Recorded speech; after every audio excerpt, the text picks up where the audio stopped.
This is now part 1, section 4, and the title is, I'm calling this one, Is Okay to Answer the Question. So, tarot reading is hard enough, as you probably know. And I'm thinking, let's not make it even more difficult at the beginning by making changes to the questioner and his or her question. Because people want what they want, good or bad, right or wrong. And what they ask may not be what we would ask or what we think is a good thing to ask about. But really that's okay, because it's the questioner's question. It's not our question. It's their reading. It's not our reading. And I think, given those circumstances, the questioner, they get to do what they want, right? They might want you to tell them about their relationship, and you prefer to make it something like, what can I do to have a better relationship? You want to change it into something more meaningful maybe, or something that gives the questioner a chance to take control of the situation.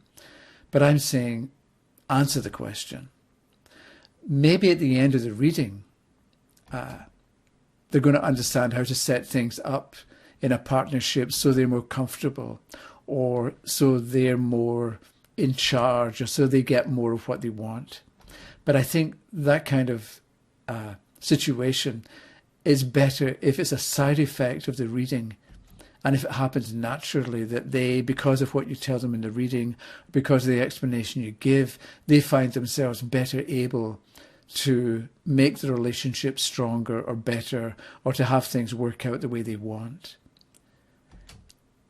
And I think that works. Instead of deciding before the reading that we want you to be stronger, we want you to be more in control in the relationship. That's what we want that's what we want to happen. And then we're going to try and set up questions to make this come about, because sometimes there is no future in a relationship. So what do you do? How can I make this relationship better? And you get terrible cards and reverse cards. The reader's going to feel obliged to explain how to make it better.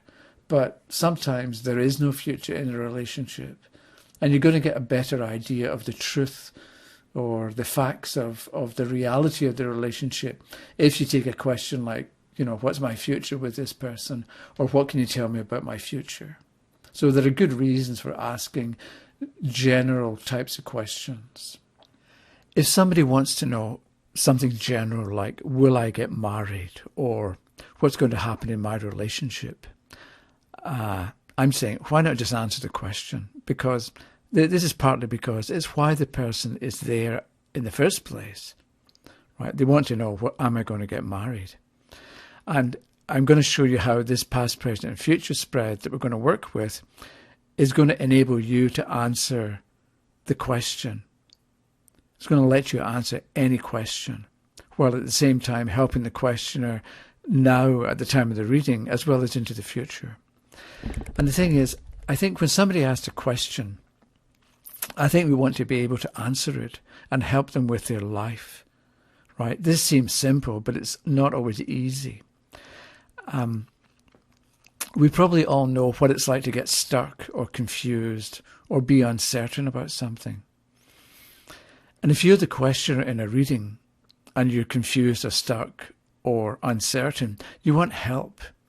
And I think people want something specific to their situation at that time, so they can get an idea of how to move forward. And I don't think this is that much to ask, especially if you're paying for it. But sometimes the reader, when the reader isn't sure what to make of an answer, they kind of ramble on, or they kind of clutch at straws, and they end up saying things like, well, the cosmos never gives you more than you can handle. And this is meant to make the person feel better. And maybe it does, but it doesn't actually answer the question. Or maybe they'll say, everything happens for a reason.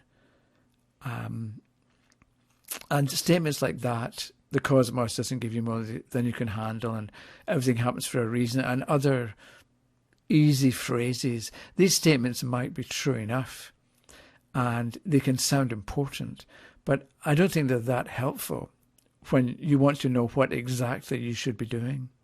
So let's say I want to know, okay, how do I get a job?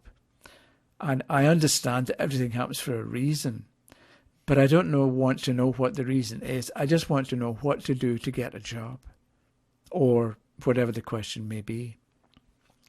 So I think it's more considerate when the reader answers what the questioner asks, even if the reader isn't that comfortable with the wording. So I can ask, will I get a particular job? And you say, well, why don't we change it into what can I do to improve my chances? And I think, okay, well, you're the reader, you know what you're doing. I'll go along with what you want. So we ask, how can I improve my chances? And I end up with 3 or 4 things I can do to improve my chances. And then I say, okay, I've listened to your interpretation of the cards, and that's very good. So now you're going to tell me if I'm going to get this particular job, right? So the reader, in changing the question, is trying to be helpful, but people want to know what they want to know. You know, they're not there to cooperate with the questioner. They're there with the reader, rather. They're there because they've got questions they want answers to. So at this point, maybe think about how different people might go about doing a reading. So somebody can ask, will I get a job, right? The reader picks a card and says, yes, you're going to get that job. Okay, what's the next question? So that's one way of doing a reading, and it's kind of okay, and it may be correct, but it's sort of not that helpful. Just to be told, yes, you're going to get the job. Well, okay, how am I going to get it? What's going to happen? I'm going to enjoy it, right? So a yes or a no isn't really good enough. But at the same time, the reader can add details. So if the question is, will I get a job? You turn the card and look at the picture and say, yes, you're going to get the job because of this and this, but watch out for that. And if you can expand on the answer or expand on the picture and say some more about the answer, that's going to be more helpful for the questioner. So let's say you get the 10 of Swords, it's upright. So am I going to get the job? 10 of Swords, upright. The card is upright, so basically it's saying yes. And rather than just move on to the next question, say something more about the 10 of Swords. It's a sword, so it's sharp, right? Sharp instrument. So maybe you're going to get the job now because you're clear about what you want. You have a clear picture about what it is that you're going for. And because you know what you want, you've got a much better chance of getting it. So yes, you're going to get the job. Also, 10 is 1 plus nothing. It's the end of a cycle. So you're going to get the job because you've been through swords, you've been through conflict and strife and difficulty, but it's coming to an end because it's a 10, right? So at the same time, you're more clear now because of things that have gone wrong. You're more clear about what you actually want and how to go about getting it. So the odds are much more in your favour now. And because it's a 10, it's a cycle and it's coming to an end. So look back on what you've been doing, and when you discover something you did that was good, do more of it. And when you discover bad habits, like not following up with phone calls or not paying that much attention to a resume, instead of knowing you could do it better but handing in something that's only half finished because you don't think you're going to get the job, that's kind of a bad habit. So make sure you don't repeat that, or else just stop doing that particular action. So if you can take that I think is a better type of answer, right? So yes, you're going to get the job because of this and this, but watch out for that. And it means the questioner can leave the reading knowing what to do or how to do it better in the future. So if you're not going to get the job because of this and this, you can do something about that. So next time you apply for the job, you're going to get it. So you can actually do better in the future. And I don't think it's necessary for the reader to change the question, for example, and have one spread or one section for how am I going to get a job, and a second one for what should I avoid, and a third spread for what are my prospects. Because you can answer these and other questions when you have a card in front of you. And this is partly what I show you in other sections of the course. So when you turn a card, you, the reader, can talk in the answer about, for instance, how the questioner can improve their chances, right? You look at the card and you get it to answer, how can something be done? Or you can look at that same card and you can explain how or if the questioner should take control of the situation. Or maybe you can give some other related information. And in this way, you educate the questioner during the reading without having to set up something before you pick the cards for the answer, because you can decide what you think is important and discover once you've picked cards that none of those things that you thought were important are actually that important. But if you have questions in your own mind, if the reader has questions in mind and turns a card, you can adapt what's there to give all sorts of information that you maybe hadn't thought of at the very beginning of the reading.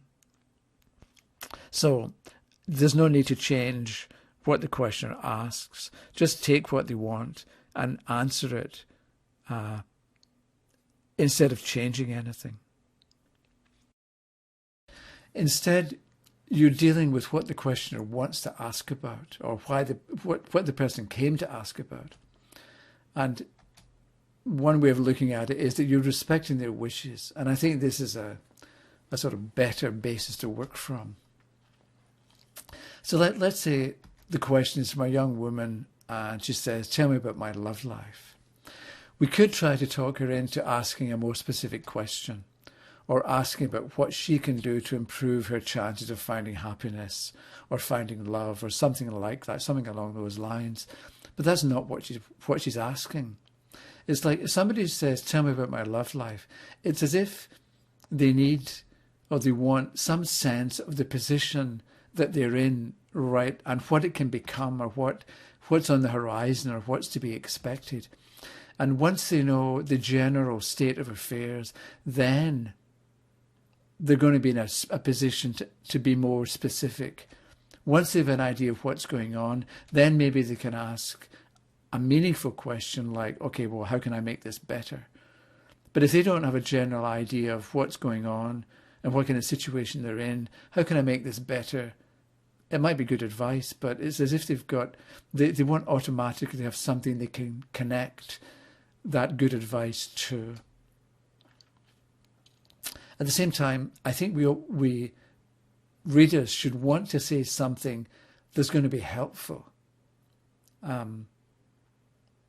So we should say something manageable that the questioner can understand. It should be manageable. So it's not too much, not too little. But it's also something the questioner can understand. And how do we do this? This is what's going to be covered in section 5. And the last point is the follow-up.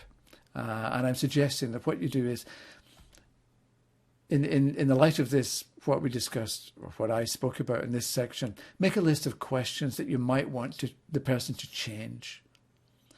Tell me my future. Am I going to get married? Whatever it happens to be, things like that. But instead of rewording them, think about how you could actually answer the questions as they were asked.